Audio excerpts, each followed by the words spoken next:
enable the chat just in case there's time for questions afterwards. So let's just do a quick one-on-one just to get a bit more background on the work, the amazing work actually that all of you do.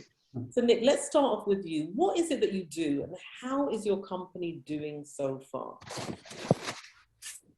Yeah, so as mentioned in the beginning, I'm the founder at TIQ, and what we do is we help law firms optimize their time tracking process. So basically, it's probably a very familiar problem to everybody in the audience today.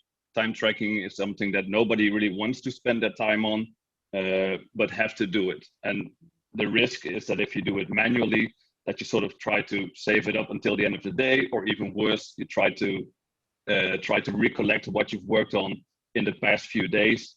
And there's just a lot of risk involved there, that you miss things, that you miss the new ones in creating descriptions of what you've worked on. So what we do with TIQ Time is basically automate that whole process.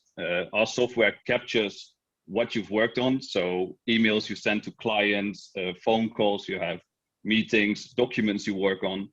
And based on that data, TIQ Time automatically creates suggestions for you.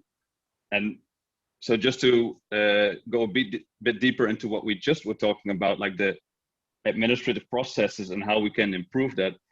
One example is that a lot of fee earners sort of write their time tracking already with the billing in mind. So for example, they have a conversation with a client, they say something, okay, I can do this for you in 10 hours. They start working on that task. And when they have to create their time entries, they fill out, okay, I worked 10 hours on this, without thinking too much if they actually spent 8 hours on it or 12, because it's their reasoning is, I'm going to bill 10 hours anyway. The fact is that it really causes problems if you want to work with more flexible fee arrangements. So what we talked about in the beginning, how can I be a more client-centric firm? One of the parts there is that you have alternative fee arrangements, such as fixed pricing, capped pricing, subscriptions. And to be able to make decisions on that, it's really important to know how much time you actually spent on your task, whether that was billable or not. So again, like being data-driven is on the core of like innovating pricing models like that.